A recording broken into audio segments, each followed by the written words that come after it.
Polícia Civil de Minas Gerais abriu inquérito para investigar uma doença misteriosa que já matou uma pessoa.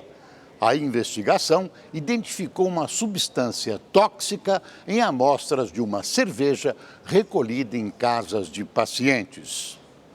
A investigação policial começou depois que 9 pessoas foram internadas em estado grave com insuficiência renal e problemas neurológicos. Um homem de 55 anos morreu na última terça-feira. Mensagens se espalharam pela internet com relatos de que essas pessoas teriam comprado a cerveja Belo Horizontina em supermercados do bairro Buritis, na região oeste de Belo Horizonte. Peritos do Instituto de Criminalística analisaram as amostras de 4 garrafas fornecidas por familiares de pacientes. Segundo o laudo preliminar da Polícia Civil, a bebida foi contaminada por uma substância chamada dietileno glicol. O produto químico, capaz de provocar envenenamento severo, foi encontrado em 2 lotes da cerveja. Não é possível a Polícia Civil, no atual estado das coisas, afirmar por que essa substância estava dentro dessas amostras. Os agentes da Polícia Civil vão analisar também amostras das garrafas que foram recolhidas na sede da cervejaria. Este engenheiro de outra fábrica explica que o dietileno glicol não é usado na bebida. A função da substância é agilizar o resfriamento no processo de produção. É necessário porque esses tanques trabalham a 0 graus e eu preciso de uma água a -4. Então nós temos que jogar alguma substância para que essa água não congele até -4. No nosso caso, a gente usa etanol. Em nota, a cervejaria Baker, que fabrica a Belo Horizontina, afirmou que não usa a substância tóxica identificada pela polícia. Disse também que continua colaborando com as autoridades e que vai recolher as garrafas dos lotes L1 1348 e L2 1348 diretamente nas casas dos consumidores em horário agendado. O Ministério Público e o Ministério da Saúde acompanham o caso. Especialistas afirmam que os sintomas apresentados pelos pacientes que estão internados são compatíveis com a intoxicação provocada pela substância encontrada na cerveja. Destroem as células tubulares, as células renais, causando a paralisação do rim. O paciente fica fraco, não consegue respirar, podendo ficar cego e uma série de alterações graves neurológicas. E agora há pouco, o Ministério da Agricultura determinou como medida cautelar o fechamento da cervejaria Baker, fabricante da cerveja Belo Horizontina. Foram determinadas também ações de fiscalização para a apreensão dos produtos que ainda se encontram no mercado.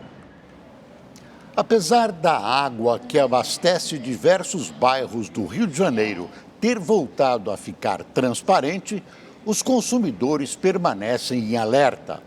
A companhia responsável pelo abastecimento afirma que o consumo não faz mal à saúde, mas os moradores reclamam do gosto e do cheiro.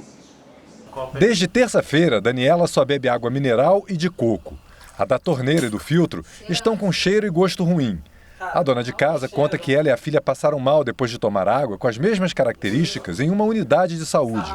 Senti diarreia, vômito, enjoo, dor de cabeça, uma febre interna que meu corpo tremia, senti essas coisas todas. Dizem que os gatos também passaram mal. Temos 3 gatinhos aqui e eles estão começando a passar mal, vomitando, eles não estão bem, sabe, por causa dessa água. Nos últimos dias, a SEDAI, companhia responsável pelo abastecimento no estado do Rio, recebeu outras reclamações dos consumidores, principalmente das zonas norte e oeste.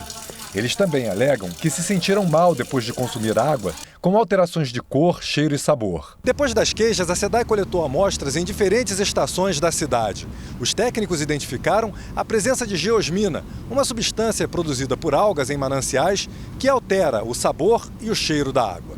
Em um comunicado publicado na internet, a direção da companhia afirma que a água está dentro dos indicadores do Ministério da Saúde e pode ser consumida. A água é potável e porque ela atende todas as exigências do Ministério da Saúde. A geosmina presente na água não causa mal à saúde e sequer é relacionada entre as substâncias, as 100 substâncias que são objeto de monitoramento. Mas os especialistas recomendam que as pessoas não a bebam quando perceberem alterações. Essa geosmina, que é essa substância que é decorrente, que foi distribuída na água a partir desse excesso de algas, ele pode causar vômitos, náuseas nas pessoas, sim. Principalmente se tiver acima de um certo valor, aproximadamente 75 microgramas por ml de água.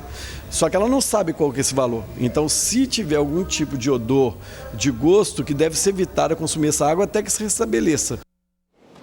Se a SEDAI quer mesmo provar a qualidade da água, é muito simples. Não exige prática nem competência. O presidente da SEDAI convoca a imprensa e toma um copão dessa água na frente de todo mundo. Um fenômeno no mar de Olinda tem despertado curiosidade e até uma certa preocupação entre os banhistas. A praia de Rio Doce, em Olinda, no Grande Recife, está coberta por essa substância verde. Trata-se de uma alga conhecida por alface do mar. E elas invadiram toda a praia. Estão por todos os lugares. O fenômeno, chamado de maré verde, despertou a atenção de muitos turistas, mas também assustou os banhistas e pescadores. É um pouquinho esquisito, mas já faz uns 2, 3 dias. Mas assim, teoricamente eu acredito que não faça mal à saúde, porque já apareceu várias vezes águas verdes assim. Agora, o problema todinho tá porque tá com essa parte branca, né? Aí quem olha toma aquele choque. Nossa, o que é isso, né? Achei estranho porque isso veio aparecer, começou a aparecer a semana passada. Só que essa semana tá muito mais. E quando o mar seca, fica um tapete verde. O fenômeno comum no mundo inteiro acontece principalmente por causa do aumento da temperatura do oceano e do excesso de poluição. Além disso, o mau cheiro das algas faz com que o movimento de pessoas diminua ainda mais. Bastante rígidas, essas algas começaram a aparecer aqui na praia na última terça-feira. Elas são de cor verde e também esbranquiçada, mas quando elas estão secas, se assemelham a sacos de plástico, o que causou ainda mais estranheza entre os banhistas. Mas os especialistas adiantam que elas não causam nenhum mal à saúde. Essas algas, a princípio, quando elas são levadas às praias pelas correntes, depois que se desprendem do substrato, elas não causam danos à saúde, mas são indicadores da péssima qualidade das águas costeiras, principalmente nos trechos urbanos. Há uma grande quantidade, então, de efluentes domésticos e nutrientes para que elas possam se proliferar. As pessoas que já pagaram o seguro DPVAT deste ano poderão pedir um reembolso a partir do dia 15. Isso porque o ministro Dias Toffoli voltou atrás e acatou a resolução do Conselho Nacional de Seguros Privados, que reduziu os valores do seguro obrigatório. Para conseguir o reembolso, os proprietários dos veículos devem acessar o site DPVA Seguro Trânsito ou o site da seguradora Líder, que administra o seguro. A diferença será devolvida em até 2 dias úteis na própria conta corrente do usuário. A inflação de 2019 ficou em 4,31%. O número está acima do centro da meta e superou também a expectativa do mercado. A meta de inflação para 2019 era de 4,25%.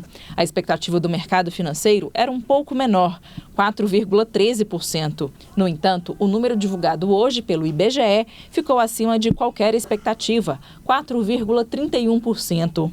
Bom, mas você deve estar se perguntando o que esse número significa. Qual a diferença na vida do brasileiro? Eu vou te dar um exemplo. Por exemplo, no começo do ano, essa cesta aqui com 10 pães custava, vamos supor, R$ 5,00. No fim do ano, para comprar esse mesmo produto, você teria que pagar R$ 5,21. No fim das contas, o seu salário diminuiu e você perdeu poder de compra.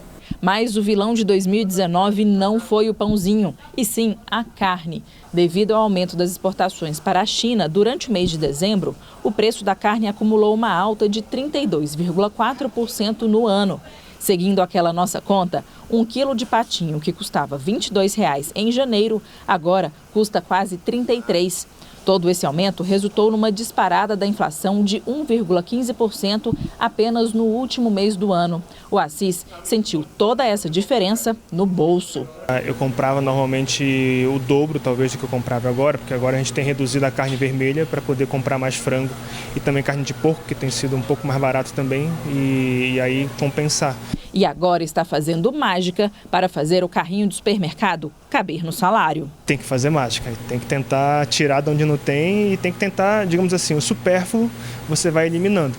Entre os grupos estudados, o que mais colaborou com a inflação foi o de alimentos e bebidas, com aumento de 6,37%, seguido por saúde e cuidados pessoais e educação. A inflação dos transportes também pesou no bolso. Colaborou para isso o aumento no preço da gasolina, que foi de 4,03% ao ano. Outro item que mexeu com as contas do brasileiro foi o plano de saúde, reajuste de 8,24%. E no fim das contas, todos acabam pesando mais no orçamento das famílias de baixa renda. Sempre a inflação ela é prejudicial, mais prejudicial quem é mais de baixa renda. Porque de baixa renda, conforme nós estávamos comentando, ele gasta mais com alimento, com transporte, com habitação, enquanto que o mais rico vai gastar o quê? Mais com lazer, entendeu? Ou aplicando, fazendo aplicações financeiras. A alta dos preços também tem reflexo na economia. Como o poder de compra está baixo, nem todo aumento de custo pode ser repassado ao consumidor. Com isso, a margem de lucro do setor produtivo acaba sendo menor e, consequentemente, os investimentos também caem. A economia vai ficar estabilizada ou vai crescer pouco como está crescendo? Ou vai ter um crescimento mais forte no ano que vem? Eu não acredito que vá ter um crescimento muito forte. Mas vai amadurecer as medidas de política econômica que o governo tomou no ano passado e vai tomar nesse ano. Então, existe muito otimismo por parte do governo. E vamos conversar agora com a nossa analista de economia, a Salete Lemos, sobre o valor do salário mínimo que foi reajustado abaixo da inflação. Salete, boa noite. Boa noite, Boris. Boa noite, Gabriela. Boa noite a você que nos acompanha aqui no Rede TV News. Os números divulgados hoje para a inflação de 2019 surpreenderam, você viu, por conta basicamente da carne. E prejudicam mais do que os consumidores de baixa renda, principalmente os aposentados. Vale saber que 70% dos beneficiários do INSS recebem um salário mínimo. E aí você pergunta, mas puxa, por que o salário foi reajustado abaixo de inflação? Porque as projeções feitas pelo governo para a inflação de dezembro não se confirmaram por causa dessa alta absurda na carne. A inflação no mês passado acabou muito mais alta do que o projetado. Aí vamos lá, vamos analisar esses números. A diferença no frigir dos ovos é pequena, verdade. 4,1%, reajuste do mínimo para uma inflação oficial de 4,3%. Ok. Não chega a comprometer as expectativas de retomada de atividade da nossa economia, geração de empregos e investimento. Nisso eu discordo do economista ouvido na reportagem. Eu acho que não é essa a diferença que vai comprometer a retomada do crescimento da nossa economia, que deve sim ser mais forte neste ano de 2020.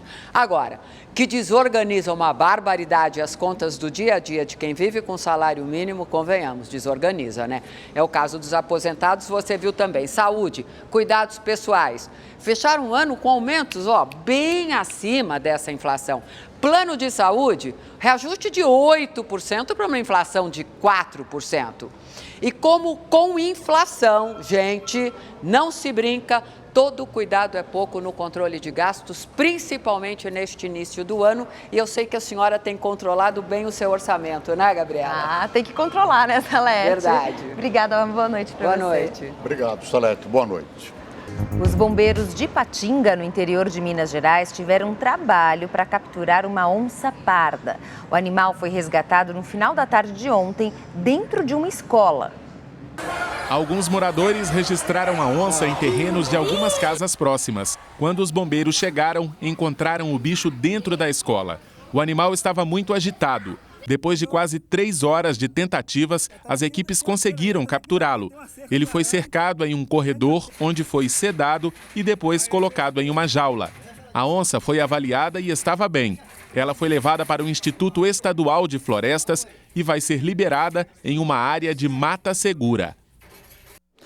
Você já deve ter percebido o aumento do surgimento de animais silvestres em zonas urbanas. É difícil o dia que isso não acontece. Evidentemente, é consequência do desmatamento. E os animais aventuram-se nas cidades à procura de alimento. Se acontecer com você, por favor, não mate o animal. Procure as autoridades de sua cidade. Com a chegada do verão e do período de chuvas, vem também uma preocupação com os escorpiões. Em São Paulo, o animal tem tirado o sossego de moradores da zona norte da cidade. Há mais de um mês, Dona Marli vive com medo dentro da própria casa. E não é à toa. Ela já encontrou 2 escorpiões desde que o verão começou. Foi a cachorra, ela que começou a latir aqui e lá perto. Eu falei, que é essa cachorra? Até quando eu fui ver, morro de medo. Se passa aqui em mim, se der uma mordida em mim, tô morta. A filha dela precisou redobrar a atenção para evitar que novos intrusos apareçam. Coloco o veneno direto, todo sábado eu lavo a casa inteira com cândida, sabão e encho de veneno toda a volta, deixo 24 horas, depois lavo de novo, na segunda eu volto com veneno. Elas moram no bairro Vila Guilherme, na zona norte da capital. Desde que o calor chegou, toda a vizinhança está sofrendo com os escorpiões. Há um mês e meio, nós pegamos um atrás do fogão. Aí pegamos um produto, né? Colocamos o produto lá, desapareceu e não apareceu mais.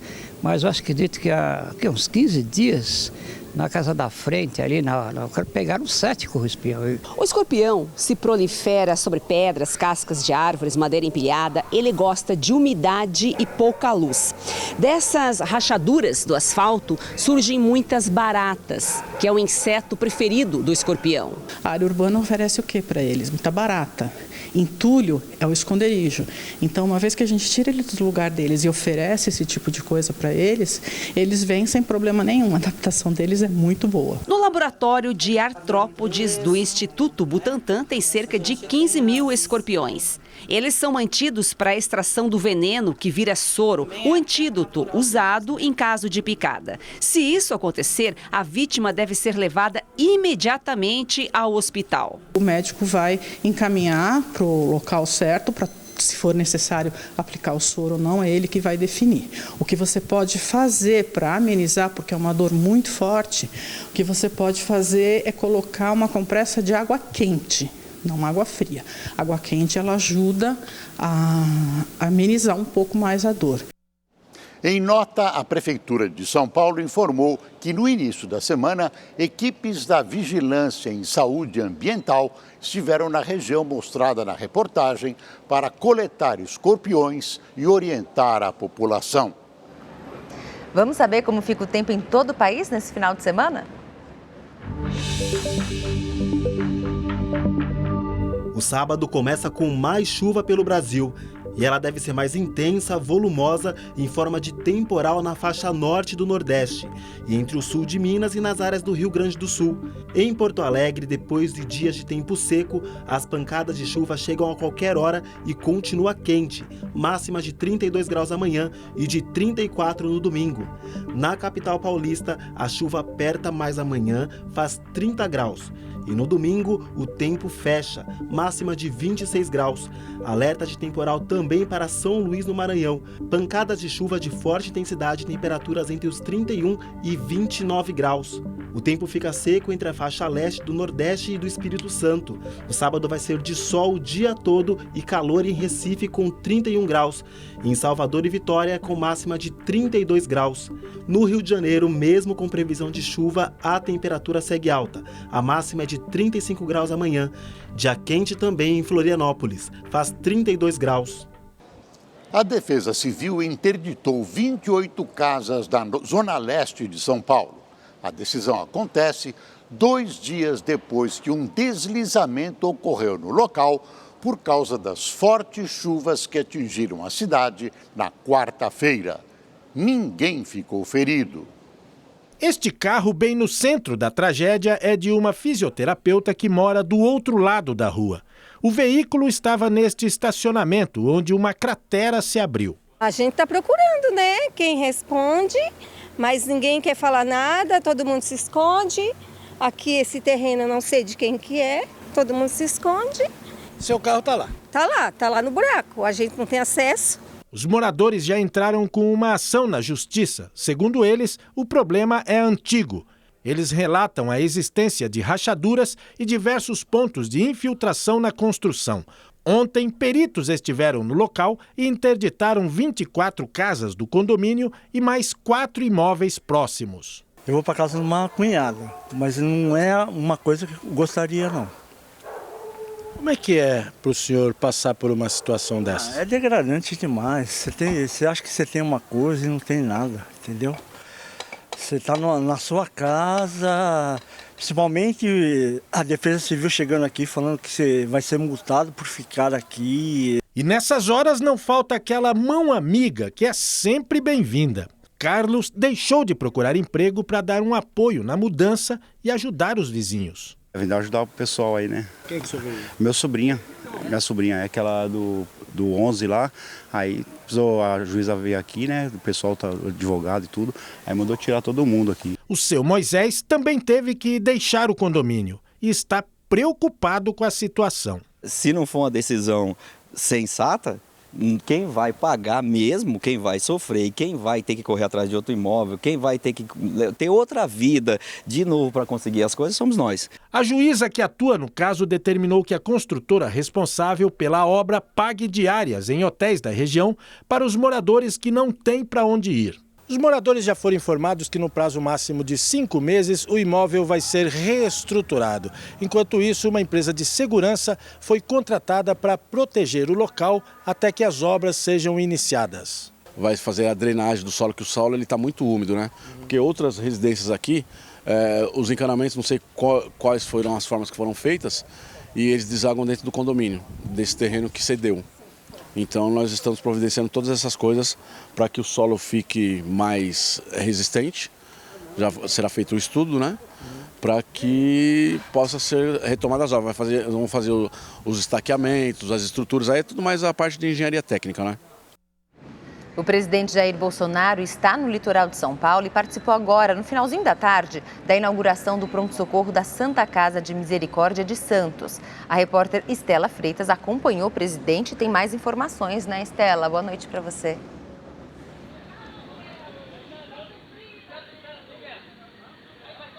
Boa noite, Gabriela, Boris, boa noite a todos. O presidente Jair Bolsonaro chegou aqui por volta das 6h30, cumprimentou manifestantes que aguardavam a chegada dele durante toda a tarde, tirou fotos com populares, com funcionários aqui da Santa Casa de Misericórdia de Santos e participou da cerimônia de inauguração do pronto-socorro particular e de convênios aqui da Santa Casa. Durante discurso, ele relembrou quando precisou usar a Santa Casa de Juiz de Fora, depois que levou uma facada durante campanha eleitoral, parabenizou todos os profissionais da saúde e, entre outros assuntos, falou de alguns desafios que tem pela frente. Entre eles, a polêmica da sanção dos 2 bilhões de reais do fundo eleitoral. Diz que é preciso respeitar a lei. Ele tem até o dia 20 de janeiro para tomar essa decisão, se vai sancionar ou se vai vetar o orçamento. Ao final do discurso, Bolsonaro agradeceu aos profissionais da comunicação e disse que defende uma imprensa livre. Vamos ouvir. Terá um momento difícil pela frente. A questão dos 2 bilhões do fundão. Não vote em parlamentar que recebe fundão.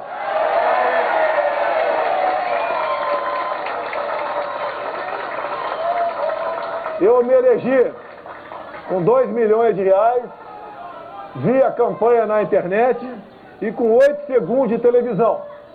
Então quem quer muito tempo e muito dinheiro quer esconder a verdade. Um grande abraço à minha querida imprensa brasileira.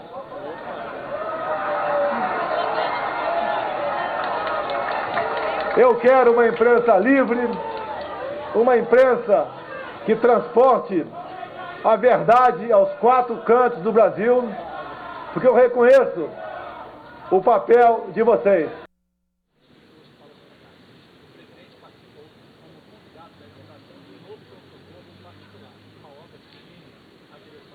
Depois de conhecer a nova unidade do pronto-socorro aqui da Santa Casa, Bolsonaro foi embora sem falar com os jornalistas.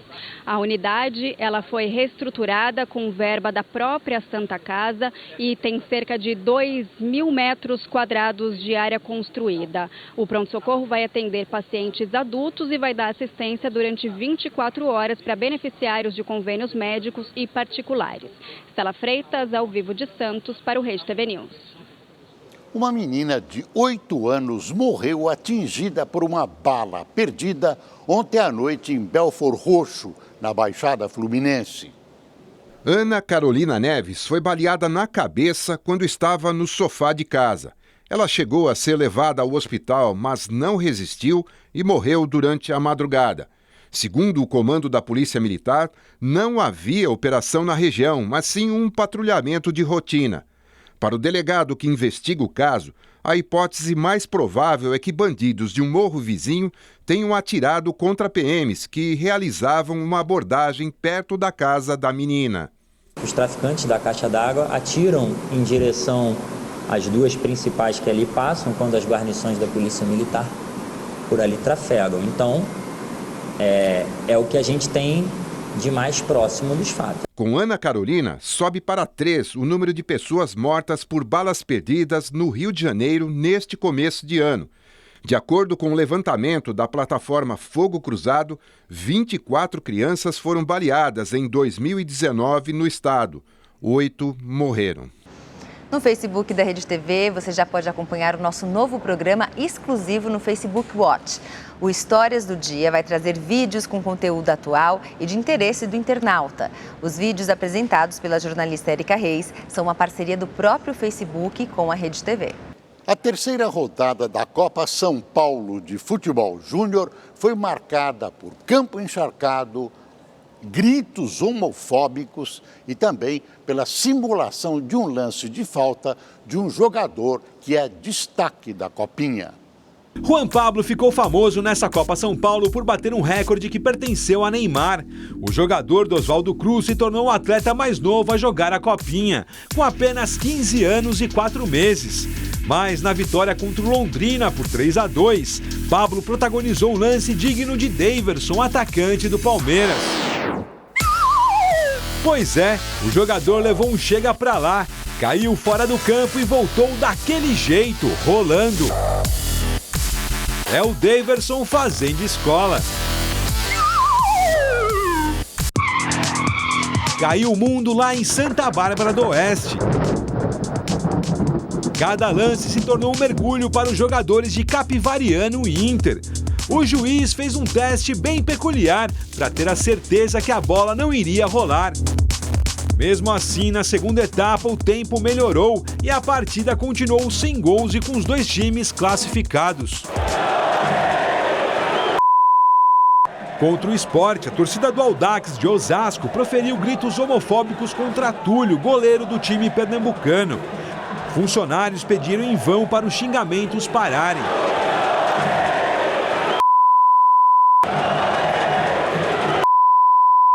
Seguindo o protocolo da CBF, o árbitro Thiago Luiz paralisou a partida 2 vezes e procurou a ajuda da polícia para conter os insultos. O locutor do estádio também alertou a torcida pelo ato discriminatório que estava cometendo.